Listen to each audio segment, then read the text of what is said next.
I'm Sheriff Jason Mikesell. I'm with the Teller County Sheriff's Office. My call to you all today to answer questions about the ACLU case and the current court rulings that have come out. And I want to make a brief statement, then I can answer any questions that you have. Consider these comments. As an elected local law enforcement officer, I'm ready, willing, and able to cooperate with all federal government to help keep our local community safe from criminals who are taking advantage of our open borders. But the current Congress and administration will not take action that's necessary to keep our community safe. The Colorado legislators current concerning efforts to make Colorado a sanctuary state can and should be thwarted by the federal government, period. This has led to Colorado being an open cartel welcoming state, and we deal with it every single day now as local law enforcement throughout Colorado. Colorado citizens are less safe today than they have ever been in a very long time. This state is experiencing the highest crime rates our state has seen in local history. This is due to a failure of our state attorney general, governor, and legislative body. Ask yourselves this: do you feel safer today or before the agenda to undermine law enforcement took effect within this state? Taking policies from those that know how to protect our citizens, creating bureaucratic blocks in our reinforcement of laws. Where breaking the law is okay in a state government that would rather see release of violent, illegal alien offenders to walk our streets, or for that matter, all illegal offenders, or any violent offenders. When do politics stop victimizing Colorado residents and citizens within the state of Colorado? 5 years ago on this date, I stood up and said I was fighting those issues. 5 years. The ACLU and Colorado legislators have tried to attempt to stop me from doing so. In the last several years, they've passed laws that they want to disguise as different legislative pieces, but really what they were called was the anti-teller laws. They were laws created to stop us from enforcing immigration laws within the state of Colorado and assisting our federal partners. What state government or lawful organizations, legislative bodies, would hinder law enforcement from stopping rapists, murderers from other countries coming to this state to conduct crimes? To me, instead of putting that money in $40 and $50 million a year in the enforcement action to stop all those issues from being allowed to happen in this state by illegal aliens that come here, why wouldn't we try to put that into mental health and a lot of the other issues that we have in the state of Colorado? It's sad for me to understand that they would much rather try to stop us from being able to enforce laws and telling them what's happening than it would be to hinder those issues.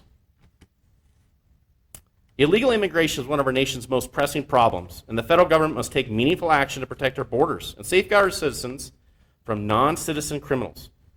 I will continue to believe that the 287 jail enforcement program that we have run has had an effect on that in our county, and it has.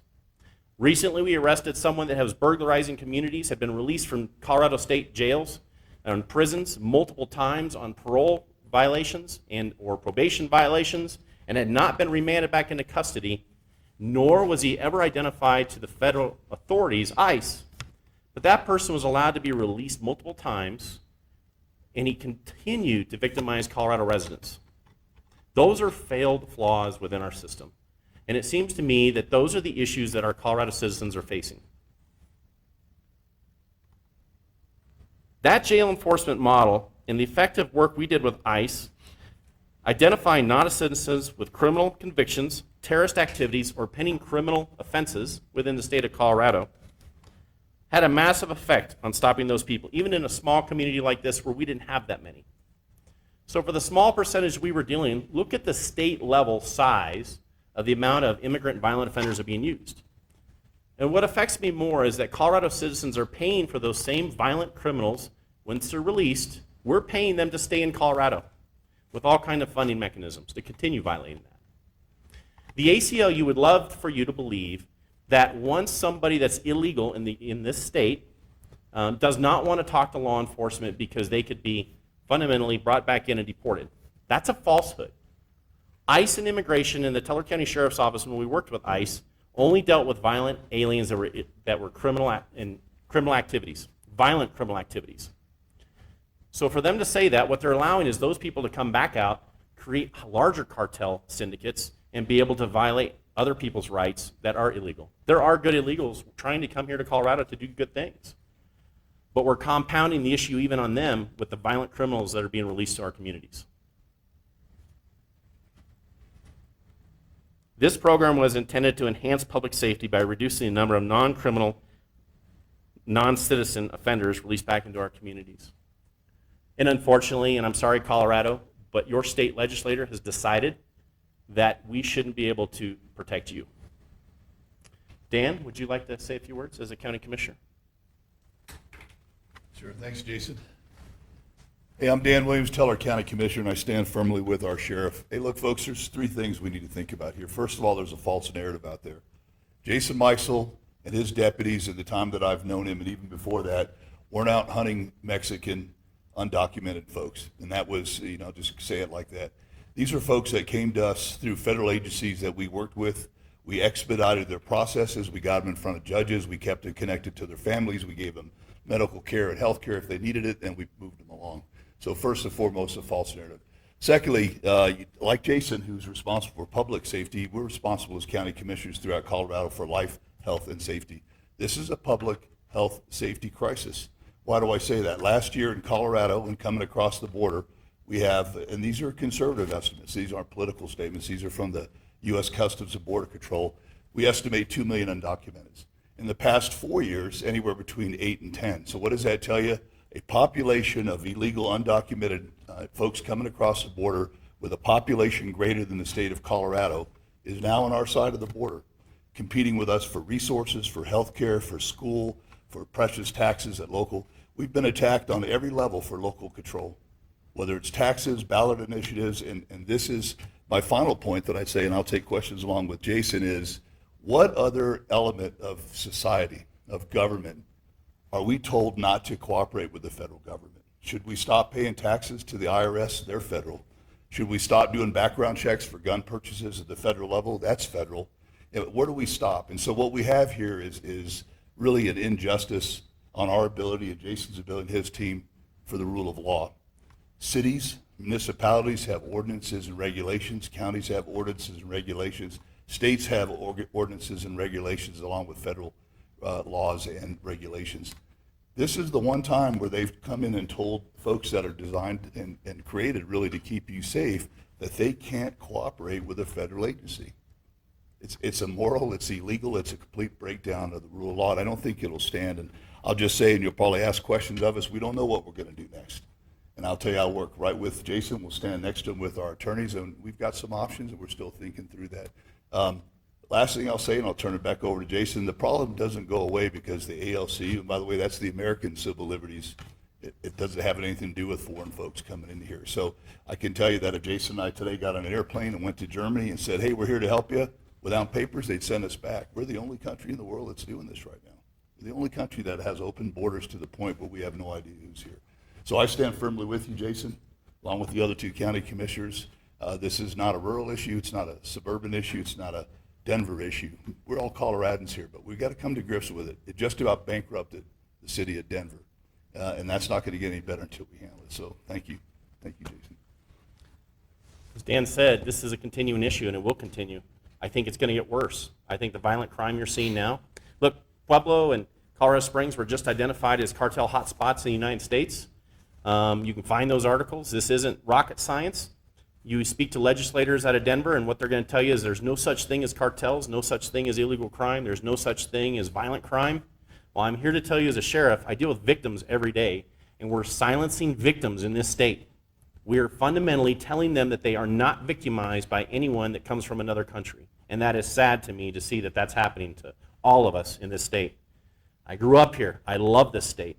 It's my family's here. This is a wonderful state. We've all been here for many years, and people are coming here because they want to be a part of it. But I remember when Colorado had the lowest crime rate in the United States. We had open areas where people could go and do things. Now try that in a Pueblo park. Now try that in a Colorado Springs park. Our homeless population is just overrunning our different cities. And why is that? Because we fail to deal with the mental health crises, because we're dealing with the illegal immigrant crisis, because we have created our own crisis. And I've said that 5 years ago, and I've said that to the legislators of Colorado with a deaf ear. So I'm more than happy to answer any questions you have. Yes, sir. I want to be clear, at this point, you do not know if you're going to continue with the appeals process and continue to fight this, fight with the ACLU in court? Well, I'll tell you, there's many different options, not just an appeal. There is an appeal option, but there's also lawsuit options. There's also options whether we do it or not, right? So I think right now we're looking with our attorneys to figure out exactly the right course of action to make this happen. I am not done fighting, right? As a sheriff in Colorado and multiple sheriffs now, we stood up last year and we took a coalition to Denver to attempt to change that legislation so that law enforcement can work. We will continue to lead those efforts. My hope is we'll be back in Denver here this next year fighting that same legislation. I think everybody sees it as an issue, but very selfish political goals are stopping local law enforcement from doing this. So this fight's not done, and I'll continue to fight for it. Yes, sir. Is Teller County currently holding immigrants in jail with part of the 287G agreement with ICE, or has that been put on hold throughout this whole litigation? So it's put on hold, well, not through that litigation, right up until I got the review from the court. We were still doing it, right? In fact, just previous to this is when we found a criminal, violent, illegal immigrant that was doing things that the state of Colorado has released multiple times back into society, where the federal government should have had that person remanded to them early on. So we're still continuing that fight. Now, here's the differences.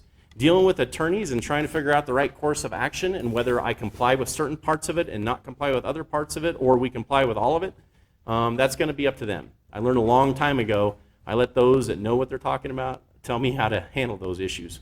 So my thought is we'll wait to see. I will be working more with the sheriffs that are fighting in the different court battles coming up.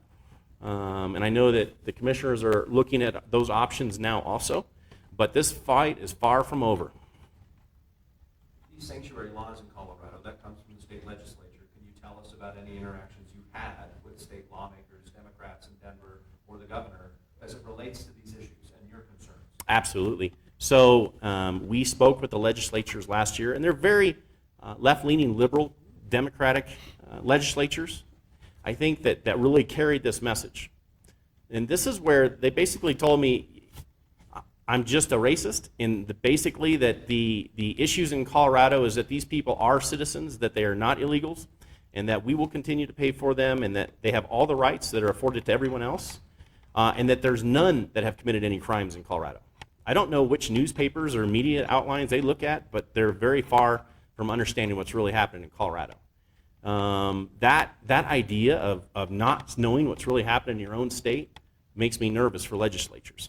The issue with that is Colorado passed a law in 2019 which basically took away the rights of law enforcement to speak with any type of federal ICE agent. These are federal agents. This is no different than the FBI or Homeland Security or anyone else. I would argue today we're worse off than before 9/11 with the communication flow that we have based on these types of laws. How do you create a law by a state that says we can no longer speak to anyone about information that may be crucial to the safety of our citizens and or the state and or our national security? Yeah, and I'll also add to that, Jason and I have been shoulder to shoulder. Yeah, I'll add to that, Jason and I have been shoulder to shoulder multiple times testifying. And so to answer your specific question, sir, 60% of Colorado's population lives in the Denver metro area. Good people, completely disconnected with the realities here in rural Colorado. I mean, we say it all the time, we're the minority, not just the minority party, but also minority numbers, less than 1 million with nearly 6 million. And so, as Jason very artfully said, most of those legislators are part-timers. They're less than 26 years old. They've never done anything else. They're idealists, and God bless them all. We should all be idealists at that age, but they don't listen. They don't listen to the issues that we have. And so I've been sitting next to Jason where, I'll just say it respectfully, 4 white guys are sitting there, and we're called 4 white guys. And then they bring in folks that we've never seen before with narratives that may or may not be true about here's what happened to me as I came across the border. And Jason's exactly right. I invite you guys to go with us sometimes. And so the narrative we get from that office, actually from all 3 branches up there is, hey, there isn't a problem. This is a federal issue. And by the way, with what's going on politically now, maybe solved federally at some point in a few months. But we're told it's a federal issue. Then the city of Denver then brings in a large number of folks. They then almost go bankrupt. Those monies then get taken away from us in the rural counties, and then we get the back blow anyway. So I just go back to the problems here. It's going to get worse, as Jason said, but to tie law enforcement's hands where we can't talk to federal partners. What if we stopped talking to the state of Colorado as one of 64 counties? They wouldn't stand for it. We're an arm of the state. Well, I would argue that the state is an arm of the federal government as well, with its separate powers, and it shouldn't stand. And so I think the logic behind this just doesn't make sense. But again, we've been shoulder to shoulder, and we go up there. Two of those legislators were thrown out in this last primaries, both of them card-carrying socialists. And you know who their names are. They were some of the people that would attack us as well. So I think it's starting to moderate a little bit, but only through people like Jason standing up and saying this isn't right. So. I want to ask you about your other relationships with federal law enforcement authorities, Department of Homeland Security, FBI, DEA. Yep. Are those still good partnerships? They are. So There's each no of those, legislative or statutory block like you're seeing with ICE? well, as long as they don't play along with ICE, then yes. Right? So that has been the narrative, and that has been the push, is as long as they don't play with ICE, they're fine, and we've been told that. So here's the piece of that they don't understand. Each arm of the federal government that has a law enforcement agency, FBI deals with terrorism, major cases, white-collar crimes. Homeland Security deals with threats against the country and how that kind of works with them, but they each have their areas or their zones of operation.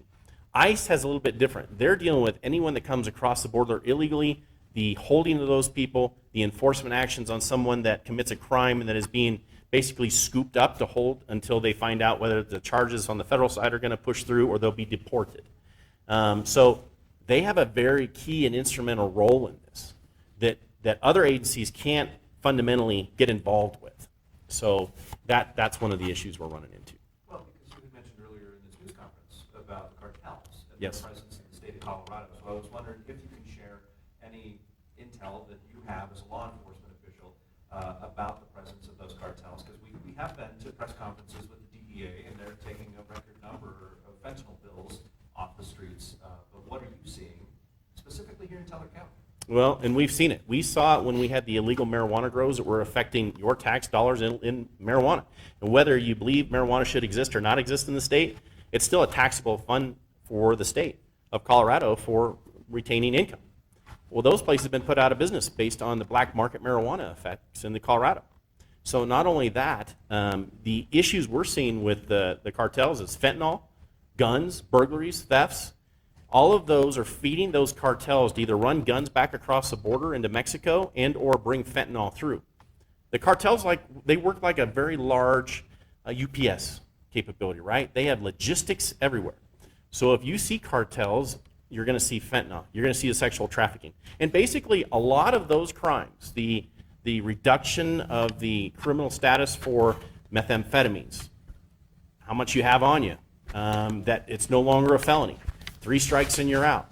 The rules on sexual trafficking. Try to deal with sexual trafficking when it's a petty offense to deal with those things. That's the issues. When the legislative body has decided that law enforcement has no right to talk or has no fundamental ability to instruct on those issues, and they take it upon their own agendas to create new laws that really are against everything we believe in law enforcement and actually citizens believe in safety for their families. That's what we're seeing. So cartels are everywhere. We're seeing it in rural Colorado. I dealt with a state legislator out of Phillips County, Colorado, and the cartel involvements that they were seeing even in a rural area, they had to bring in outside agencies to assist them. So we're seeing this throughout the state. We see it here in Teller County because we have the casinos. A lot of our crime is based on these issues. So I will tell you, it's here. And you can talk to Michael Allen from the 4th Judicial District or Joe Roybal from El Paso County Sheriff's Office or the Pueblo Police Department or Sheriff's Department. They will all tell you, because we're basically not heard on this matter, cartels, this state is creating a cartel state because we're not dealing with these issues. And we're creating a state where, bring all illegal immigrants here because we're going to be a sanctuary state for them, and we're going to pay for them. Yeah, and the other thing I would add, don't be fooled as listeners that are listening. This isn't a defund the police thing. When we look at politics, a lot of cities have started to defund. They're not being defunded, but they're getting all of their authorities taken away. And so here at Teller County, we've raised their pay, quite a bit. We've got waiting lists for folks to come serve their country, serve their communities as law enforcement officers and keep the peace. But they are losing their authorities. And so I want our listeners, your listeners and Coloradans to really understand don't feel good about, well, we didn't defund our police. When you take away their rights and authorities to coordinate with federal agencies, to your point, and we had a meeting not too long ago with all those entities that were there, and that's some of the questions county commissioners asked. Ask yourself, what other entities in what other parts of society do we do that? The answer is none. And so this is a real philosophical debate, but I think it goes right down to the core of the rule of law and their ability to keep the peace and to keep the laws of this country. And I'm sorry, both of us, we're standing in front of all the flags here. This is still our nation's flag. That's our state's flag, to say that we can't work with our federal partners because of some, arbitrary political persuasion is wrong. And we're going to keep fighting it. We're going to stand right with Jason. So, What can a small county do, though? Well, they do what we do, right? It's taken 5 years to get to this point in a state that really wanted to stop us year one and thought that we had no chance. And here's kind of the game plan by ACLU and multiple others. They go after small counties because they don't have the funding mechanism to be able to fight it, right? Well, when that didn't work and they kept losing in court, what did they do? They went to the state legislator and had them push legislation. When the first legislation didn't stop us, they decided to go for a second legislation. So it has impacted this county by millions of dollars a year to deal with the housing of immigrants. So that is a problem even in this county as rural counties. The other side of it, rural counties, if they can't talk to ICE themselves directly, then they're not able to give the information that they're holding somebody that may have committed a major crime in another state. So when that person gets out, they can go to any other state and we're not going to notify because the federal government doesn't have that information. So they can just work with impunity. They can come back and forth across the border multiple times, which means that they're muling more drugs. They're taking more weapons. They're doing more sexual trafficking. They're victimizing more community members that are illegal, that don't want to come forward because they're not scared of us. They're scared of the cartels coming after them for saying something, and they know that there's nothing anyone's going to do to protect them because law enforcement has no teeth with this to work with ICE. the other way to answer your question, sir, and I agree with Jason, is what can we do? We can band together. So small counties, there's still 47 out of 64 counties that are rural or frontier. We all band together with rural issues. This is beyond a rural issue, but the impacts are great here. And so, you can combine your resources. Two, I think, in Colorado, we still have about 3.5 million people that are unaffiliated. They're out of both parties. They're in the middle. And to those, I would tell them to pay attention to the statistics. Don't buy the party line on either side right now. Look at the statistics. And Jason started off by saying, are we safer today? And the answer is no. And sooner or later, people are going to run into some of these issues if they have it, particularly if you live in the Denver metro area. They're already seeing it. The other thing I would tell them to do is look at the secondary and third order effects. All of a sudden, we start losing certain grants from the state. Rural counties start seeing things go down. Why is that? Well, because the Denver mayor, and God bless him, I'm sure he's a good guy, said, we're short. We need money because we're a sanctuary city. Well, we have to balance our paychecks. We have to balance our budget. So where do you think they get the money from? So I would just tell the unaffiliated in the state, the Republicans in the state, the Democrats, even folks that don't care about politics, pay real close attention to this issue because it's not going to go away. And again, if we have our sheriffs and we have our police and our municipal forces and stuff, and we don't empower them to do the job that they swore to do, that we've got a problem. So I just say pay attention, and I think we'll be able to turn this thing around, but we'll keep working on it. Yes, ma'am. Will your enforcement efforts or tactics kind of change your role aside from just not being able to talk to ICE? Is there anything you're doing differently going forward in any of those? I don't know if we can. That's the problem. It really takes a chunk out of our enforcement capability. And really ours was a jail enforcement model, right? I love people. We don't want to go out and round people up. We're not doing those types of measures. This was strictly for criminal aliens that were committing illegal acts that were violent. And that's how we dealt with that. So not being able to talk to ICE does hurt us in the fact that we can no longer speak with ICE about those issues. Now, there may be some loopholes that we're going to try to see where we can exploit. That's what you do. That's why we have attorneys too. But we're hopeful that we can still deal with these. But if you talk to local agencies around the state, they'll tell you that they don't have the authority to do anything with this. And that's why those coalitions, and one of the things you talked about was, what can local agencies do? Join those coalitions. Go to Denver, get your local senators to fight this. Because if it doesn't change, I think we lose Colorado fundamentally. It's going to be rough. Yes, sir. Sheriff, in terms of contacting with federal officers, can you explain the 4 deputies with designated immigration officer training? Is that something you'd like to increase on the back end of all this? You know, I would love to. I don't know whether I can. That really is an information gathering capability by the federal government working with us. Our 287G deputies, and I still contend, they are federal agents. Once they turn that hat around, I don't have any authorization to tell them not to do something. They belong to the federal government at that point. That's one of the contention points that I think is probably going to be strong with ICE here coming up is, you know, are they willing to take this to a federal Supreme Court to fight? That is my hope. That's what the contract says. Now, under this administration, I don't know whether that gets done or not. Under the current, you know, outlook of what ICE and Border Patrol and everyone else is dealing with, I don't know whether they have the stomach to do so. So we'll find out. Our ICE partnership has been wonderful. They have been such a force multiplier for us dealing with cartel operations and or illegal immigrant activities that was violent crime related. They've been amazing. And I think that's also been why Teller County has not had the brunt of a lot of things you're seeing in Colorado Springs and El Paso County, and then in De Pueblo, because we're part of the Front Range. We were seeing a lot of it prior to me becoming sheriff and coming in and dealing with the cartel-involved marijuana grows. So were these deputies who then trained with Immigration and Customs Enforcement, or the other way around? Did they come from ICE and then trained with the sheriff's office? No, we signed a contract like we would with the FBI to be a joint task force member, Okay. and that is part of ICE. So a 287G deputy is a designation done under the U.S. Attorney General's office. The Attorney General signs for that person to become that member of that organization. And then they go to Georgia to an actual federal training center. They get trained at their cost, at the cost of the federal government. It costs me the hours that they're down there that I'm paying them for, but that's it. They pay for everything else. They come back, and then when we have an issue with a inmate that we believe is from another country and is here on a violent crime, say he commits a murder, that person then would be remanded to ICE once they file a warrant for that person. So. But then the federal agent, which was my 287G deputy, would then become a federal agent and deal with that issue and only deal with the federal computer system and the federal government on that. That way, the state of Colorado residents weren't paying the tax dollars to actually house that person. Now the federal government pays for that person and the prosecution side if they take the case.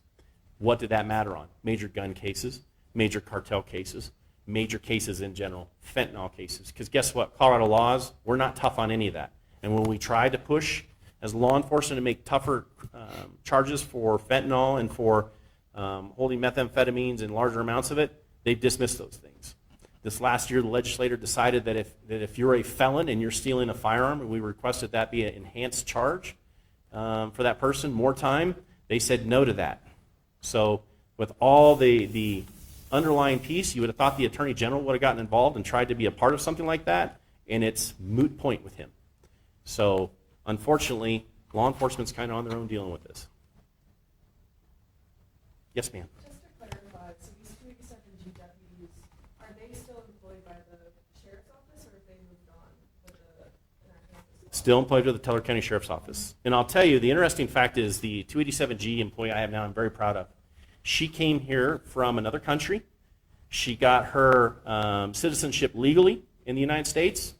I sent her to the ICE and Immigration Academy for becoming a 287G, and she was the top of her class. So that was a win for Teller County, and I think just a win for immigration policies to understand that we do have good people coming in, and that if you do it the right way, you'll be rewarded by this country and by everyone around her.